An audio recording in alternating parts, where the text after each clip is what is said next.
साल 2025 के करीब 6 महीने बीत चुके हैं। पिछले 6 महीने में दुनिया भर में ऐसी घटनाएं घटी हैं जिसको दशकों तक भुलाना आसान नहीं होगा। पिछले 6 महीने में कई ऐसी घटनाएं घटी हैं जिसने मानवता को झंझोर के रख दिया। दुनिया भर में युद्ध के हालात बने हुए हैं, वहीं विमान हादसे की घटना घट चुकी है। वहीं इस साल की शुरुआत में भी अमेरिका के जंगलों में भीषण आग लग गई थी। वहीं दूसरी तरफ सोशल मीडिया पे एक बात की चर्चा बहुत हो रही है, जिसमें बताया गया कि वर्ष 2025 का कैलेंडर 1941 की तरह हूबहू है। और अगर आपको ऐसा लगता है कि ये सब पहली बार हो रहा है, तो ऐसा नहीं है। हर कुछ दशकों में एक साल का कैलेंडर पुराने साल से मेल खा सकता है, यानी एक दिन और तारीख सेम हो सकती है। पिछले 100 सालों में ऐसा बहुत बार हो चुका है, जहां पिछले साल का कैलेंडर अगले साल के कैलेंडर से मिलता जुलता था। बट इस बार के कैलेंडर ने लोगों को इसलिए डरा दिया क्योंकि 1941 और 2025 के बीच के हादसे और मामले एक जैसे हैं। चलिए कुछ 1941 की घटनाएं देखते हैं।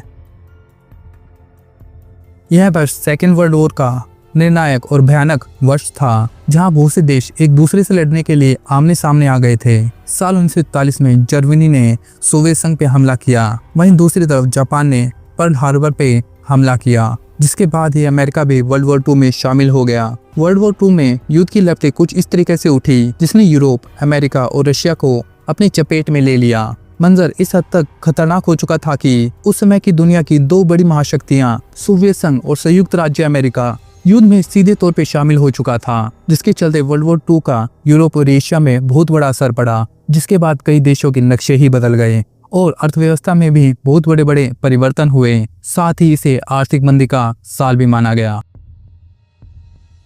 इस वर्ष मतलब 2025 में भी विश्व अनेक समस्याओं विशेषकर युद्ध जैसे हालात का सामना कर रहा है, जबकि युद्ध जैसे हालात पिछले कुछ वर्षों में नहीं देखे गए। इस साल पहलगाम में आतंकी हमला हुआ, जहां भारत के 26 लोग मारे गए, जिसके बाद ही मई के महीने में भारत पाकिस्तान के बीच बहुत बड़ा टकराव देखने को मिला, जिसके बाद 4 दिन बाद दोनों देशों ने युद्ध विराम की घोषणा की। बट स्टिल भारत के अकॉर्डिंग अभी सीज फायर नहीं हुआ है, ये जस्ट एक पोस्ट के जैसा है। साथ ही भारत ने इंडस वाटर ट्रीटी अभी भी अबेंस कर रखी है, जिसके रीजन से पाकिस्तान अभी भी युद्ध की धमकियां देता रहता है। इस वर्ष की शुरुआत में ऐसा प्रतीत हुआ कि इजराइल ने लेबनान की सीमा से लगे गाजा पट्टी में हमास और हिजबुल्लाह को नष्ट कर दिया था, जिसके विजुअल ने भी पूरी दुनिया को हिला के रख दिया था। दूसरा, जून में इजराइल ने ईरान पे सीधा हमला किया, जिसका जवाब ईरान ने भी दिया और जिसके बाद से दोनों देशों के बीच संघर्ष अभी तक चल रहा है। दूसरा, जून में इजराइल ने ईरान पे सीधा हमला किया था, जिसपे ईरान ने भी पलटवार किया, जिसके ही रीजन से दोनों देशों के बीच संघर्ष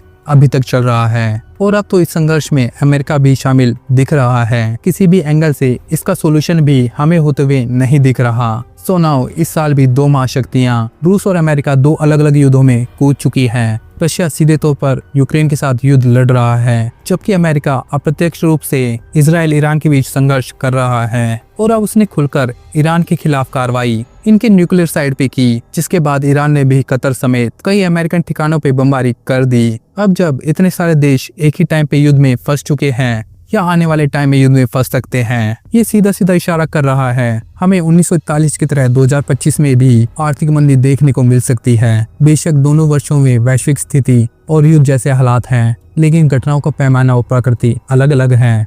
इन्हें एक साथ एक ही तरह से नहीं देखा जा सकता। यह भी तय है कि इतिहास में घटनाओं का पूरा क्रम खुद को दोहराता नहीं है, लेकिन कुछ पैटर्न और परिस्थितियां समय समय पर एक जैसी दिखाई देती हैं। खैर, यहाँ आप बताइए आपको क्या लगता है, क्या सच में समय अपने आप को दोबारा दोहरा रहा है, जिसके चलते हमें बड़ी बड़ी वॉर देखने को मिलेगी, या ये सब जैसे एक सहयोग है? आप अपना उत्तर कमेंट में जरूर दीजिएगा।